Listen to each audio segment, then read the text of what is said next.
बाबा जी और हुजूर जी की प्यारी साध संगत जी, राधा स्वामी जी।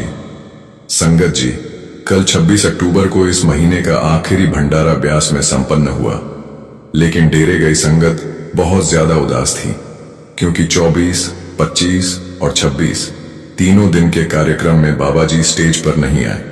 हालांकि बाबा जी ने 25 तारीख को ओपन कार दर्शन जरूर दिए थे, लेकिन संगत का मन तो तभी भरता है जब बाबा जी भंडारे पर तीनों दिन संगत को दर्शन दें, सवाल जवाब करें। लेकिन इस बार ऐसा नहीं हुआ। क्या इसके पीछे कोई खास कारण है? क्या संगत को चिंतित होना चाहिए? इन्हीं बातों पर आज हम शांत मन से चर्चा करने वाले हैं। संगत जी, सबसे पहले आपको एक जरूरी सूचना दे देते हैं। जिन संगत को 23 और 24 अक्टूबर को नामदान की पर्ची मिली है, उन सभी को आज 27 अक्टूबर को ही नामदान दिया जाएगा। चाहे आप किसी भी शहर या राज्य से हों, आज का दिन ही सभी के लिए हुजूर जी ने नामदान के लिए फाइनल किया है। और जो संगत आज सुबह 8 बजे से पहले नामदान हॉल में पहुंच गई होगी, उन्हें अब तक नामदान मिल चुका होगा। 8 बजे के बाद पहुंचने वाली संगत को अंदर नहीं जाने दिया गया, क्योंकि समय पहले से निर्धारित था और पर्ची मिलने वाली संगत को इसकी जानकारी पहले ही दे दी गई थी। संगत जी, अब बात करते हैं कि बाबा जी पिछले तीनों दिन स्टेज पर क्यों नहीं आए। कुछ लोग कह रहे हैं बाबा जी की तबीयत ठीक नहीं है, तो कुछ का कहना है बाबा जी जानबूझकर संगत से दूर हो रहे हैं ताकि संगत का अटैचमेंट हुजूर जी के साथ बढ़ सके। संगत जी, इस बात में कोई दो राय नहीं है कि आज संगत का अटैचमेंट बाबा जी के साथ बहुत ही ज्यादा है, क्योंकि हम पिछले 35 सालों से बाबा जी के दर्शन करते आ रहे हैं, बाबा जी से सवाल जवाब करते आ रहे हैं, और ये अटैचमेंट स्वाभाविक भी है। लेकिन सच ये है कि बाबा जी की ना तो तबीयत खराब है और ना ही बाबा जी जानबूझकर संगत से दूर हो रहे हैं। बाबा जी विदेश यात्रा से वापस लौटे थे और अब क्योंकि बाबा जी ने अपने कंधों का बोझ हल्का करने के लिए हुजूर जी को जिम्मेदारी सौंप दी है, तो बाबा जी अब ज्यादातर समय आराम करना चाहते हैं। बाबा जी ने सब कुछ बहुत ही सोच समझ कर किया है। अगर हम शुरुआत से देखें तो जब हुजूर जी को गद्दी देने की बात सामने आई थी, तब से लेकर आज 1 साल से ज्यादा समय हो गया है। बाबा जी ने खुद धीरे धीरे हुजूर जी को संगत के लिए इस तरह से तैयार किया कि हुजूर जी को कभी भी कोई दिक्कत ना आए। आज हम देख रहे हैं कि हुजूर जी खुद ही अकेले कितने बड़े बड़े भंडारे संभाल रहे हैं। ये सब बाबा जी की असीम कृपा और उनके मार्गदर्शन का ही असर है। हुजूर जी का अगर हम सबसे पहला सत्संग सुन लें, तो उस सत्संग में भी हुजूर जी ने इतनी सफाई से, इतने अच्छे तरीके से समझाया था कि कोई ये नहीं कह सकता कि ये उनका पहला सत्संग है, क्योंकि हुजूर जी के साथ बाबा जी हैं और बाबा जी ने हर छोटी से बड़ी बात हुजूर जी को सिखाई है। लेकिन अब क्योंकि आगे सब कुछ हुजूर जी ने ही संभालना है, इसलिए बाबा जी अब अपना बोझ और हल्का कर रहे हैं। पहले बाबा जी की भले तबीयत ठीक होती या ना होती, सत्संग कभी भी कैंसिल नहीं होता था। हमने कई बार देखा कि कुछ सत्संग में बाबा जी की तबीयत का अंदाजा उनकी आवाज से लग जाता था, लेकिन फिर भी बाबा जी 1 घंटे से ऊपर का सत्संग करते थे, क्योंकि तब हुजूर जी नहीं थे और पूरी जिम्मेदारी बाबा जी के कंधों पर थी। लेकिन अब क्योंकि हुजूर जी सब कुछ संभाल रहे हैं, तो बाबा जी आराम करते हैं। आपको सुनकर हैरानी होगी, नवंबर 2019 में जब बाबा जी की जीवन साथी यानी हमारी माता जी, माता शबनम कौर जी ने चोला छोड़ा था, उस दिन भी सत्संग होना था, लेकिन बाबा जी ने वो सत्संग भी कैंसिल नहीं किया था। सत्संग फरमाने के बाद माता जी का अंतिम संस्कार किया गया, क्योंकि तब सारी जिम्मेदारी बाबा जी के ऊपर थी और बाबा जी ने कहा था, मेरी संगत बहुत दूर दूर से आती है, मैं संगत को ऐसे ही बिना सत्संग के नहीं मोड़ सकता। लेकिन आज जैसा कि आप सब जानते हैं, हुजूर जी सब कुछ अकेले ही संभाल रहे हैं, तो बाबा जी निश्चिंत होकर आराम कर पा रहे हैं। वैसे तो बाबा जी शब्द का रूप हैं, लेकिन हम जैसों को समझाने के लिए बाबा जी शरीर के रूप में आए हैं, और शरीर सभी का बूढ़ा होता है और उम्र के इस पड़ाव में हर कोई अपने शरीर को आराम देना चाहता है। इसका मतलब ये नहीं कि बाबा जी जानबूझकर संगत से दूर हो रहे हैं। अगर ऐसा होता तो 25 तारीख शनिवार को बाबा जी ओपन कार दर्शन भी न देते, लेकिन वो संगत का प्यार और संगत की पुकार ही थी जो बाबा जी को ओपन कार दर्शन देने के लिए खींच लाई। और जो कह रहे हैं कि बाबा जी की तबीयत खराब है, तो आपको बता दें कि ऐसा भी कुछ नहीं है। बाबा जी ठीक हैं, बस अब बाबा जी ने जिम्मेदारी हुजूर जी को सौंप दी है। संगत जी, हमें तो खुश होना चाहिए कि हमारे गुरु ने कितने अच्छे तरीके से हमें एक और गुरु की सौगात दे दी। एक जगह बाबा जी जाते हैं तो दूसरी जगह हुजूर जी जाकर दर्शन देते हैं। 1990 में जब बाबा जी ने गद्दी संभाली थी, तो उस समय बाबा जी के मार्गदर्शन के लिए हुजूर महाराज जी नहीं थे, क्योंकि महाराज जी पहले ही चोला छोड़ चुके थे और शुरुआत में बाबा जी को बहुत दिक्कत का सामना करना पड़ा था। लेकिन बाबा जी ने सब कुछ अच्छे से संभाल कर संगत के दिलों को जीत लिया और अब बाबा जी नहीं चाहते कि हुजूर जी को कोई दिक्कत का सामना करना पड़े। इसलिए हर मोड़ पर बाबा जी हुजूर जी का मार्गदर्शन कर रहे हैं। ये बात ठीक है। कुछ संगत आज भी कह देती है कि हमें तो बाबा जी से ही नामदान लेना था, लेकिन संगत जी, नामदान किसी भी गुरु से मिला हो, उसकी ताकत, उसकी शक्ति कम नहीं होती। नाम तो वही है, बस किसी को बाबा जी से मिला और किसी को हुजूर जी से मिल रहा है। नाम की कमाई जरूरी है, ये जरूरी नहीं कि नाम बाबा जी से मिला या हुजूर जी से। संगत जी, आशा है आपको सब कुछ क्लियर हो गया होगा कि बाबा जी बीते 3 दिन से संगत के सामने स्टेज पर क्यों नहीं आए। संगत जी, आप भी अक्सर सत्संग और सेवा पर जरूर जाते होंगे। जो संगत सेवा और सत्संग पर अक्सर जाती है, अब आगे का संदेश उनके लिए है।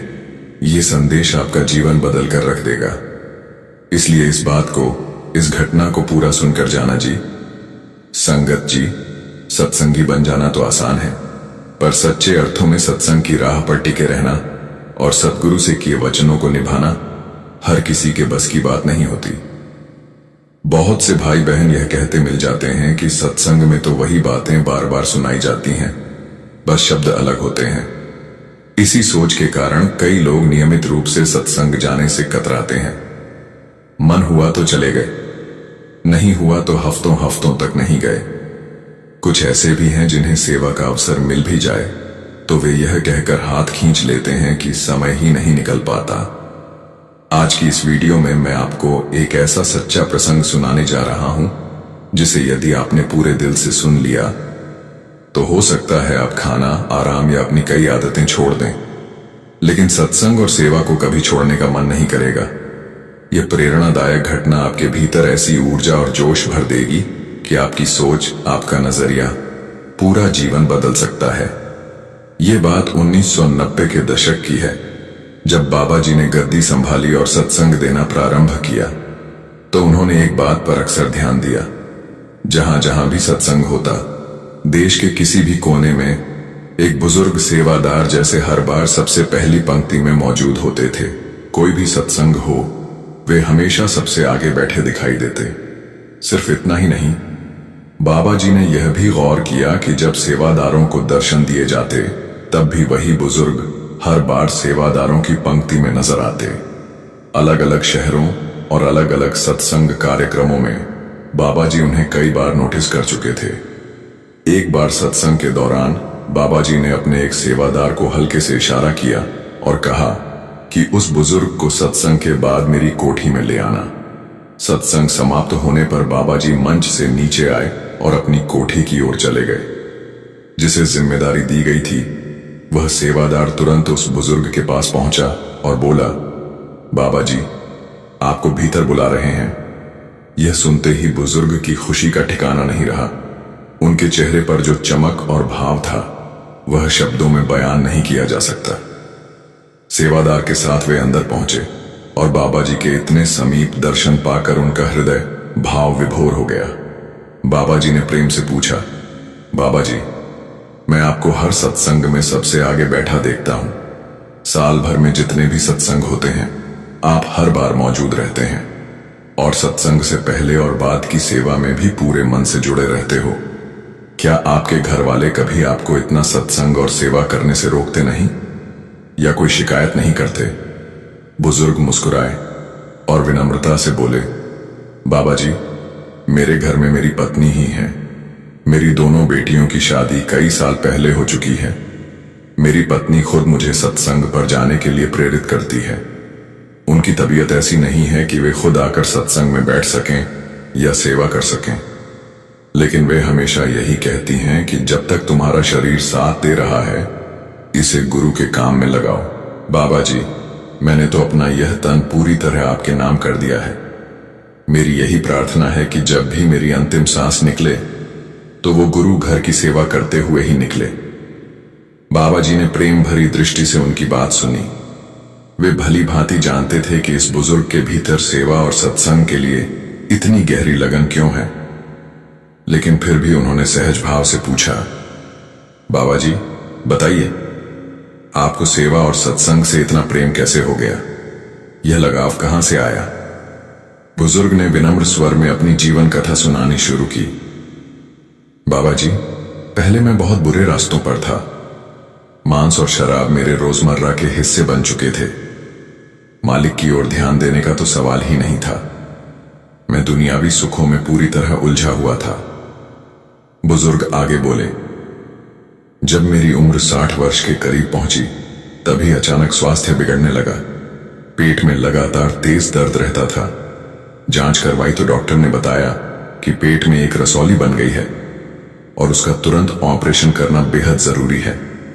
डॉक्टर ने साफ चेतावनी दी कि यदि ऑपरेशन न कराया गया तो रसौली फट सकती है और जान को खतरा हो जाएगा।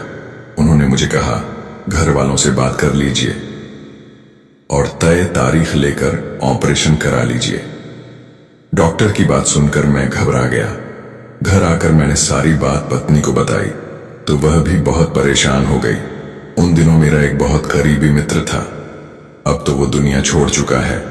वो एक सत्संगी था और हुजूर महाराज जी से नामदान लिया हुआ था। मैंने उसे भी पूरी बात बताई। उसने बड़े सहज भाव से कहा, इसमें डरने वाली क्या बात है, ऑपरेशन करवा लो, सब ठीक हो जाएगा। ठीक हो? मैंने हिचकिचाते हुए कहा, ऐसे ऑपरेशन में तो कुछ भी हो सकता है, जान का जोखिम है। मेरे उस सत्संगी मित्र ने दृढ़ता से जवाब दिया, अरे ऑपरेशन नहीं करवाया तो जान जाने का खतरा पक्का है, इसीलिए बेहतर है कि इलाज करा लो, इसी में भलाई है। बुजुर्ग ने आगे बताया, उसी शाम मेरा वह मित्र डेरे जाने की तैयारी में था। उसने मुझसे कहा, पहले डॉक्टर से पूछ ले कि वह ऑपरेशन की तारीख कब दे सकते हैं। अगर 2-3 दिन बाद की तारीख मिल जाए तो तू भी मेरे साथ डेरा चल। मैंने तुरंत डॉक्टर से बात की और बाबा जी, आपकी कृपा देखिए, डॉक्टर ने 3 दिन बाद का समय दे दिया। आज सोचता हूं तो समझ आता है कि वे 3 दिन डॉक्टर ने नहीं, आपने मेरे लिए राखे थे, क्योंकि मेरे जीवन में जो होना था वह किसी छोटे चमत्कार से कम नहीं था। मैंने अपने दोस्त को बताया कि ऑपरेशन की तारीख 3 दिन बाद मिली है। यह सुनकर वह बोला, बस अब तू अपना सामान बांध ले और मेरे साथ निकल चल। उस समय मैं सत्संगी नहीं था। शराब और मांस मेरी दिनचर्या का हिस्सा थे। इसलिए मैंने संकोच में उससे कहा, भाई मैं डेरे जाने के लायक कहां हूं, तू तो जानता है कि मेरी आदतें कैसी हैं। मेरे दोस्त ने प्यार से समझाया, यही तो मौका है। अगर पहली बार मालिक के घर बुलावा आया है तो पीछे मत हट, कुछ मत सोच, सिर्फ मेरे साथ चल पड़। बुजुर्ग ने आगे गहरी भावनाओं के साथ कहा। उस दोस्त के बार बार आग्रह करने पर मैं उसके साथ डेरा आ गया। वह मेरे जीवन का पहला दर्शन था। पहली बार मैंने डेरा देखा। उस दिन के बाद से मानो मैं यहीं का होकर रह गया। मैंने आपका सत्संग सुना और जब मित्र को सेवा करते देखा तो मन में एक चमक सी हुई और मैंने भी थोड़ी देर सेवा में हाथ बटा दिया। 2 दिन डेरा रहकर हम घर लौट आए। 3 दिन बाद ऑपरेशन की तारीख थी, इसलिए मैं पत्नी और अपने उसी दोस्त के साथ अस्पताल पहुंचा। दिल तेज धड़क रहा था, बहुत घबराहट थी। ऑपरेशन से पहले डॉक्टरों ने मेरी पूरी जांच दोबारा करवाने का फैसला किया। पेट का स्कैन कराने के लिए मुझे लैब भेजा गया। कुछ देर बाद रिपोर्ट मेरे हाथ में थी, जिसे मैं डॉक्टर को देकर आ गया।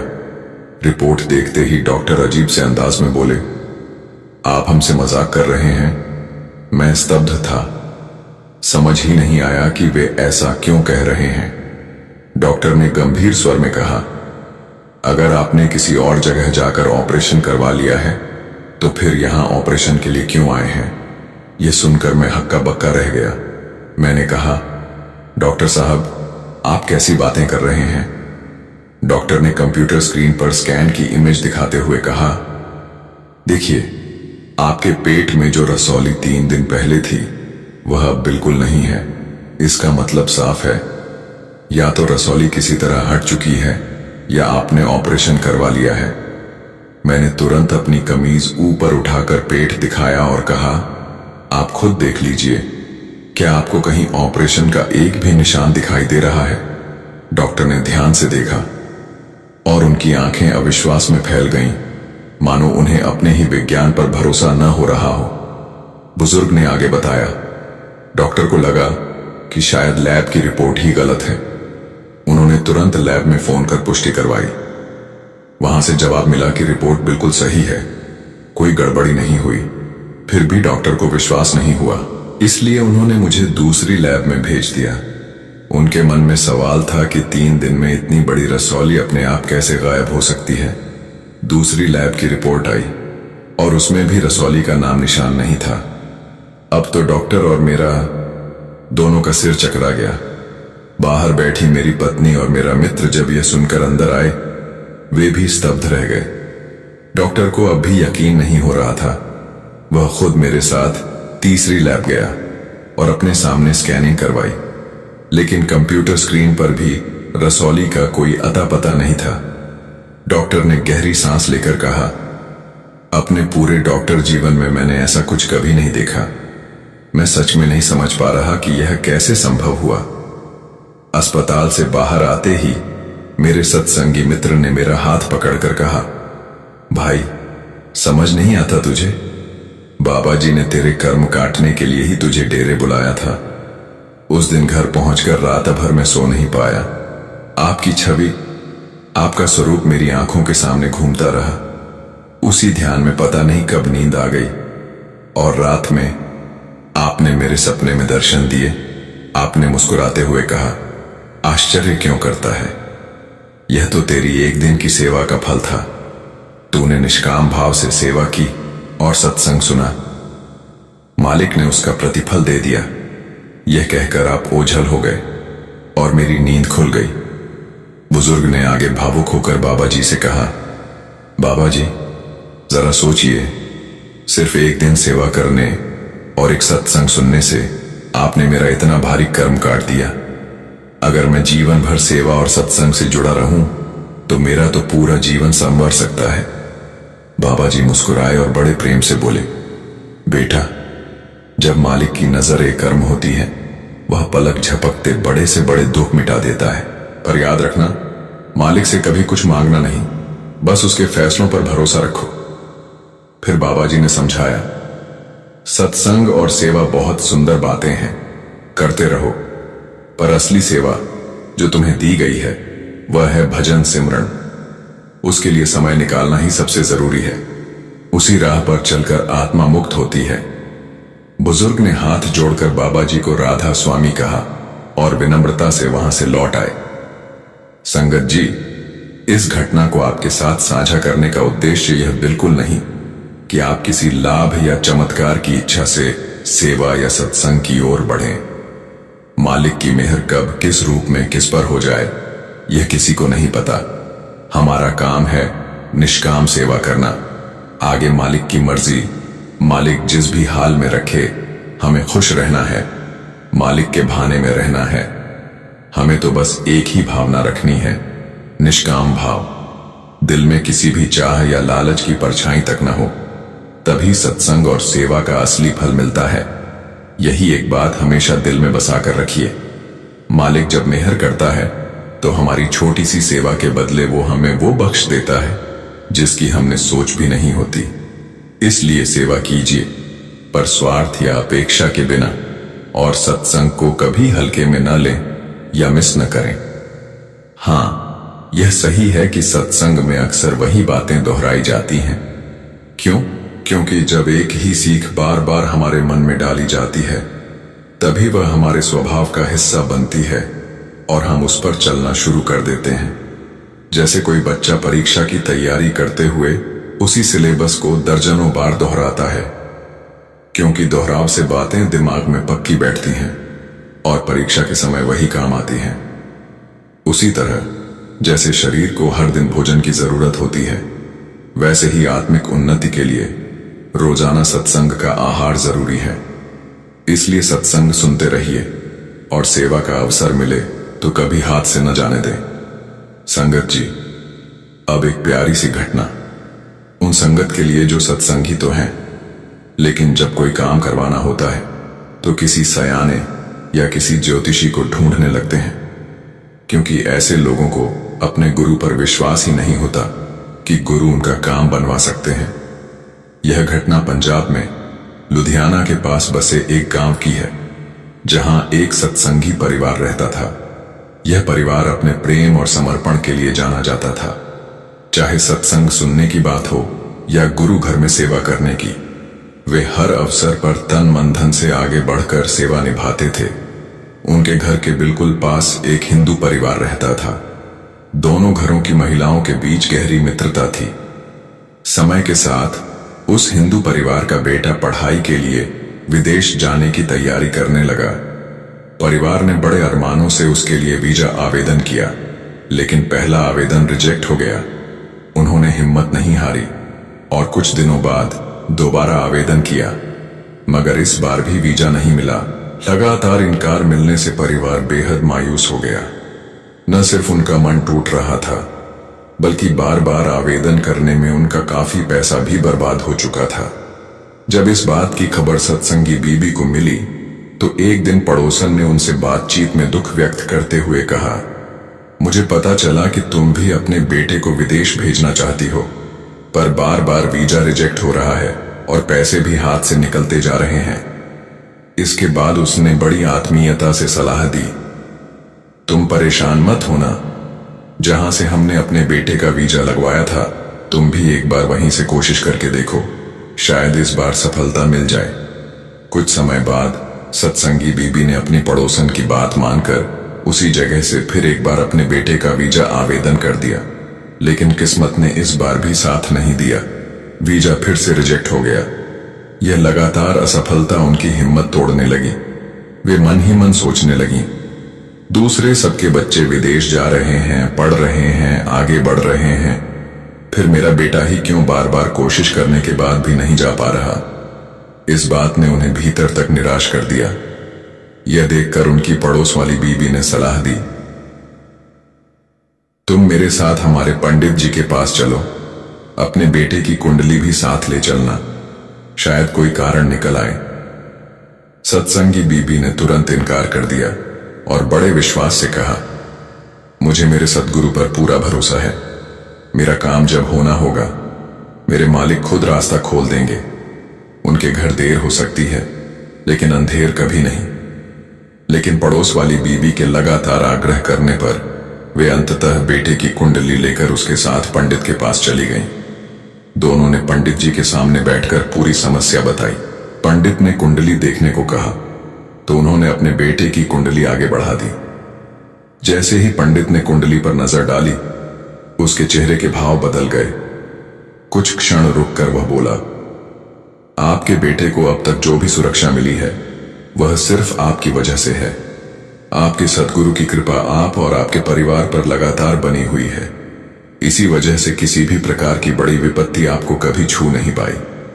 आपके गुरुजी का संरक्षण आपके घर को ढाल बनकर घेरे हुए है। फिर वह पंडित आगे बोला, कुंडली के अनुसार यदि आपका बेटा अभी विदेश चला गया तो उसके गलत संगत में पड़ने और नशे की लत में फंसने की संभावना बहुत अधिक है। ग्रहों की स्थिति इस समय उसके लिए अनुकूल नहीं है, लेकिन घबराएं मत, जल्द ही यह नकारात्मक प्रभाव समाप्त हो जाएगा। पंडित की बात सुनकर उस सत्संगी बीबी की आंखों से आंसू बह निकले। दिल में बाबा जी के प्रति कृतज्ञता उमड़ आई। उसी पल उन्हें समझ आ गया कि उनके बेटे का विदेश न जा पाना कोई कमी या बदनसीबी नहीं थी, यह तो उनके सद्गुरु की दया थी। उन्होंने मन ही मन सोचा, अगर मेरा बच्चा विदेश चला जाता और गलत संगत का शिकार होकर नशे में पड़ जाता तो मेरा तो जीवन ही बर्बाद हो जाता। मेरे सद्गुरु ने मेरे बेटे के कदम रोककर उसे कितनी बड़ी मुसीबत से बचा लिया। यह मेरा नुकसान नहीं बल्कि मेरे घर पर सद्गुरु की अनंत मेहर है। फिर वह खुद से सवाल करने लगी, जब मैं अपने सद्गुरु पर भरोसा करती हूं, उनके चरणों में समर्पित हूं, तो फिर किसी ज्योतिष या पंडित के पास जाने की जरूरत ही क्यों पड़ी? किस बात की बेचैनी थी? काम में देर होने या मनचाही इच्छा पूरी न होने पर हमारे विश्वास में दरार क्यों आने लगती है? संगत जी, सद्गुरु जब हमें अपनी शरण में स्वीकार कर लेते हैं तो हमारे सुख दुख, हमारे भविष्य, हमारे हर कदम की जिम्मेदारी वे स्वयं उठा लेते हैं। उनसे ज्यादा हमारी भलाई कौन जान सकता है? हमारे लिए क्या अच्छा है और क्या नहीं, इसका हिसाब तो वे हमसे बेहतर समझते हैं। हमें केवल दो ही चीजों की जरूरत है, सब्र और अटूट विश्वास। संगत जी, आपसे एक विनती है, कमेंट में राधा स्वामी जरूर लिखिए और हमारे इस चैनल को सब्सक्राइब करना मत भूलिए। राधा स्वामी जी।